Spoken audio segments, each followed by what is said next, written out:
New Zealand के Christ church में 2 मस्जिदों में हुए आतंकी हमले में 27 लोगों के मारे जाने की खबर। क्राइस्ट चर्च आतंकी हमले के बाद न्यूजीलैंड और बांग्लादेश के बीच होने वाला तीसरा टेस्ट मैच रद्द। कल से शुरू होने वाला था मैच। दोनों टीमों के खिलाड़ी सुरक्षित। बांग्लादेश क्रिकेट बोर्ड और न्यूजीलैंड क्रिकेट बोर्ड ने ट्वीट कर दी जानकारी। फायरिंग के वक्त मस्जिद में मौजूद थी बांग्लादेश की क्रिकेट टीम, लेकिन रहते वक्त वहां से निकल गए थे सभी खिलाड़ी। क्राइस्ट चर्च पुलिस ने हमलावरों की कार से बरामद किया आईईडी बॉम्ब को किया डिफ्यूज। इलाके में और जगह भी तलाशी अभियान जारी। लोगों से अपने घरों में रहने की अपील की गई। न्यूजीलैंड के प्रधानमंत्री ने लोगों से मस्जिद में नहीं जाने की अपील की और कहा कि न्यूजीलैंड के इतिहास में आज का दिन काला और 4 संदिग्ध हिरासत में भी लिए गए। मुंबई फुटओवर ब्रिज हादसे में 3 महिलाओं समेत अब तक 6 लोगों की मौत, 33 लोग घायल। घायलों का इलाज सेंट जॉर्ज और जीटी अस्पताल में चल रहा है। कल शाम 7:35 पर हुआ था यह हादसा। मुंबई में सीएसटी रेलवे स्टेशन के पास फुटओवर ब्रिज का एक हिस्सा गिर जाने की वजह से हादसा हुआ। हादसे में मरने वालों के परिवार वालों को 5-5 लाख रुपए का मुआवजा, घायलों को 50-50 हजार रुपए की आर्थिक मदद। मुंबई ब्रिज हादसे में सामने आई लापरवाही। सीएम देवेंद्र फडणवीस ने ऑडिट में ब्रिज को सेफ बताने के बावजूद स्लैब गिरने पर उठाए सवाल। उच्च स्तरीय जांच के आदेश के साथ ही सीएम ने कहा कि स्ट्रक्चरल ऑडिट में कोताही हुई तो जांच पूरी होगी। जांच के बाद दोषियों पर होगी कड़ी कार्रवाई। प्रधानमंत्री मोदी ने हादसे पर जताया दुख, घायलों की हर संभव मदद के लिए दिए निर्देश। मुंबई हादसे में गृहमंत्री राजनाथ सिंह ने ट्वीट कर हादसे पर दुख जताया, घायलों के जल्द स्वास्थ्य होने की कामना की। मुंबई फुटओवर ब्रिज हादसे में रेलवे और बीएमसी अफसरों पर एफआईआर दर्ज, धारा 304A के तहत केस दर्ज। मुंबई हादसे पर विपक्ष ने रेल मंत्री पीयूष गोयल का इस्तीफा मांगा। कांग्रेस ने कहा मोदी और महाराष्ट्र सरकार की लापरवाही से हुआ हादसा। मुंबई हादसे पर सियासत, अखिलेश यादव ने कहा यह बुलेट ट्रेन वाली सरकार की नाकामी है। सुप्रीम कोर्ट ने चुनाव आयोग और केंद्र सरकार को नोटिस जारी किया। सुप्रीम कोर्ट ने नोटिस जारी कर 25 मार्च तक जवाब मांगा। विपक्ष के 21 नेताओं की याचिका पर यह नोटिस जारी किया गया है। विपक्ष के नेता चंद्रबाबू नायडू, अखिलेश यादव, अरविंद केजरीवाल समेत विपक्ष के 21 नेताओं की याचिका पर नोटिस जारी किया गया। ईवीएम के जरिए होने वाले चुनाव में गड़बड़ी की आशंका जताते हुए 50% तक वीवीपैट पर्चियों के ईवीएम से मिलान की मांग की गई। लोकसभा चुनाव को लेकर कल बीजेपी चुनाव समिति की पहली बैठक होगी और पीएम मोदी भी रहेंगे मौजूद। 100 से ज्यादा उम्मीदवारों के नामों का ऐलान संभव।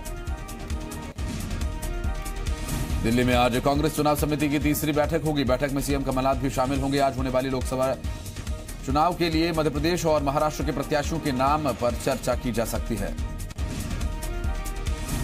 एमपी के पूर्व राज्य मंत्री बद्रीलाल यादव ने सीएम कमलनाथ पर विवादित टिप्पणी की। बद्रीलाल यादव ने कहा कि लोकसभा चुनाव के बाद कमलनाथ या तो अस्पताल जाएंगे या फिर दूसरी जगह, लेकिन उनका जाना तय है।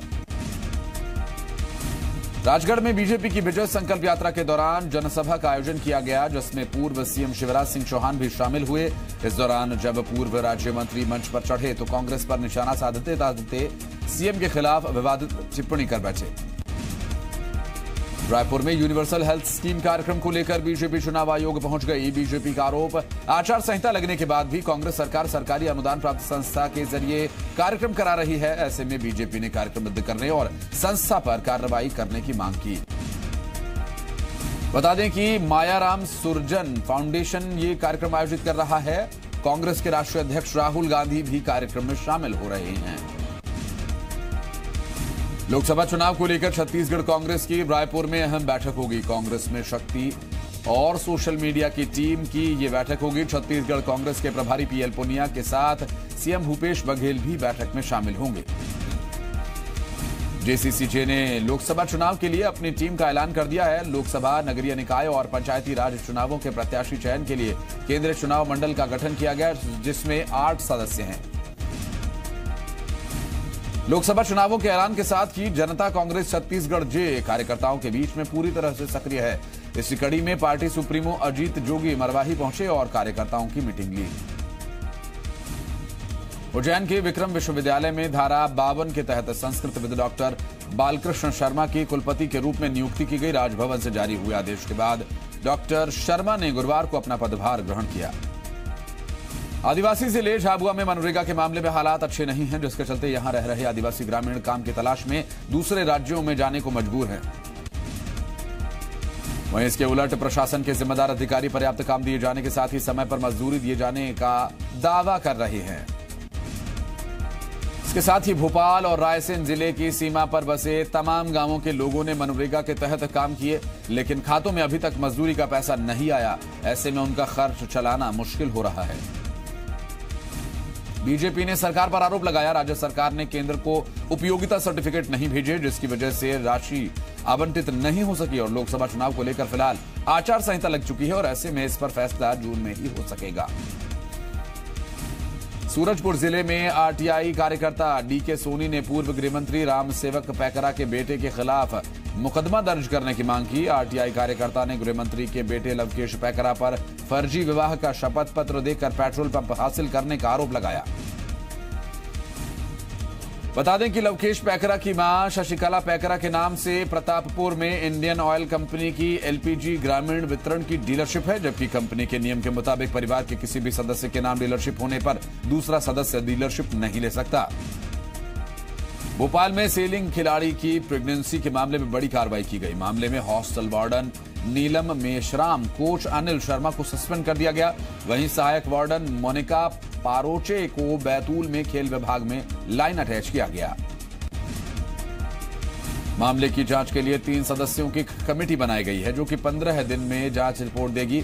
बता दें कि सेलिंग एकेडमी में रहने वाली एक अविवाहित खिलाड़ी ने बच्ची को जन्म दिया था, हालांकि बच्ची के कुछ घंटों बाद मौत हो गई थी।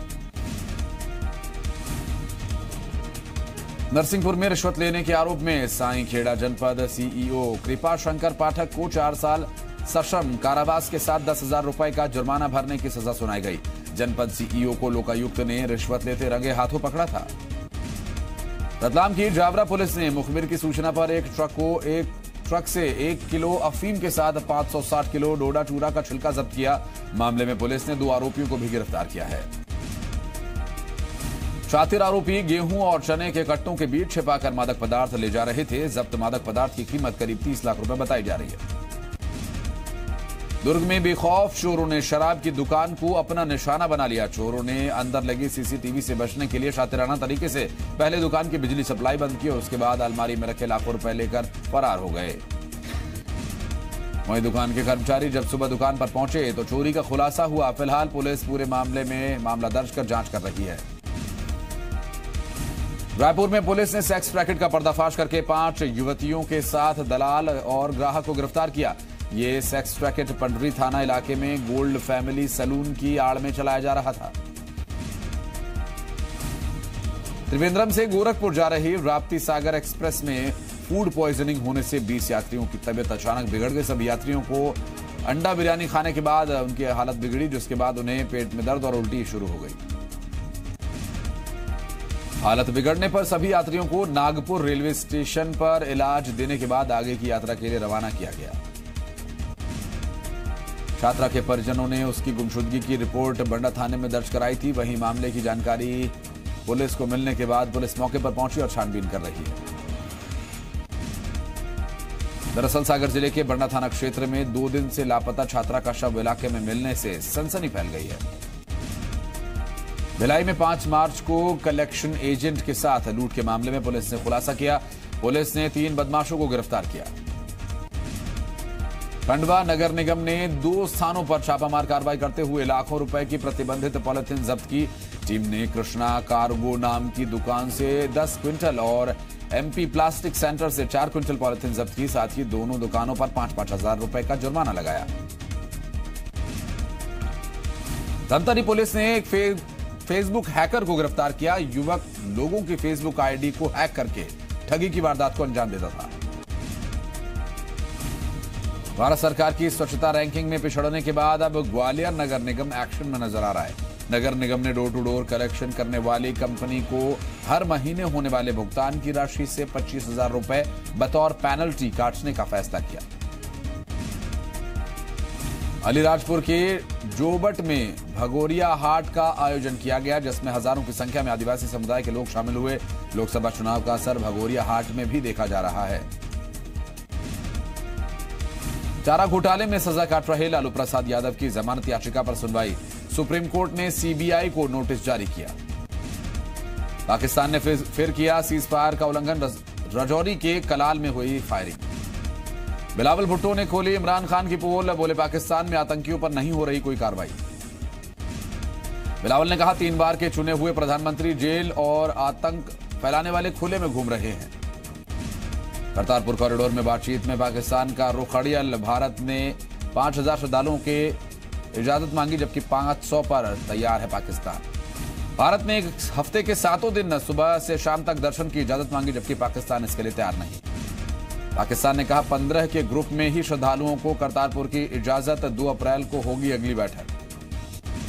पाकिस्तान का भारत के खिलाफ आतंकी एजेंडा फिर से हुआ बेनकाब। करतारपुर पर बातचीत के साथ ही खालिस्तानी आतंकी से मिले गोपाल चावला।